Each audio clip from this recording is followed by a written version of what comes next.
नमस्ते दोस्तों, कैसे हैं सभी लोग। आशा करती हूँ अच्छे ही होंगे। चलिए आज फिर आपके लिए बॉलीवुड इंडस्ट्री की कुछ और दिलचस्प स्टोरीज लेकर आई हूँ। आई होप आपको पसंद आए।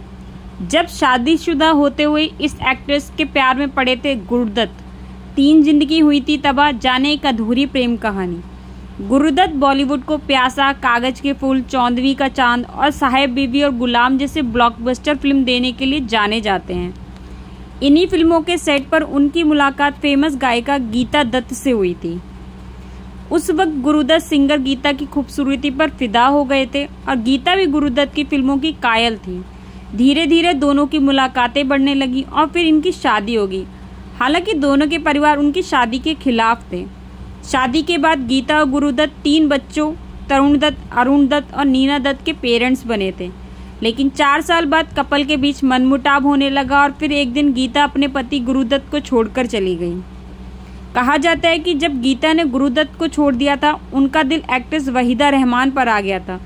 दोनों के बीच नजदीकियां फिल्म CID के दौरान बढ़ी थी, जो साल 1956 में रिलीज हुई थी।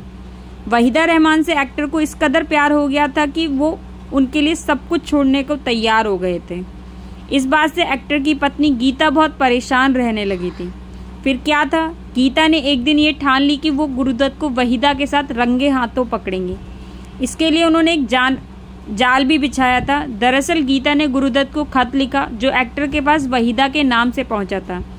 गीता ने उस खत में लिखा था कि मैं आपसे बात करना चाहती हूँ, सुध-बुध खो चुकी हूँ, ना जाने आपने क्या कर दिया है। खत के आखिर में मिलने का वक्त दिया गया था।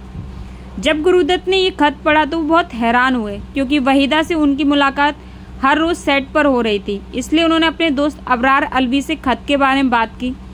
खत को पढ़ने के बाद अबरार ये समझ गए थे कि वो खत वहीदा ने नहीं लिखा है।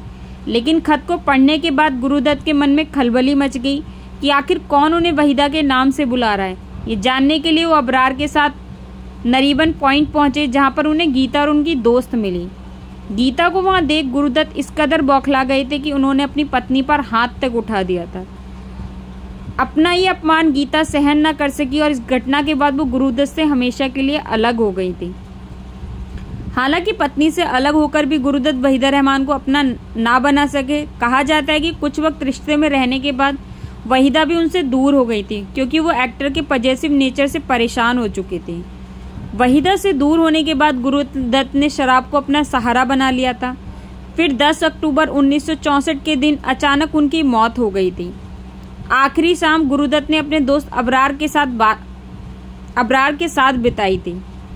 वहीं गुरुदत्त द अनसेटिस्फाइड स्टोरी किताब में किए गए जिक्र के अनुसार एक बार गीता दत्त ने वहीदा रहमान पर जमकर भड़ास निकाली थी। उन्होंने कहा था कि जब से वो हमारी जिंदगी में आई है, तब से जिंदगी नर्क हो गई है।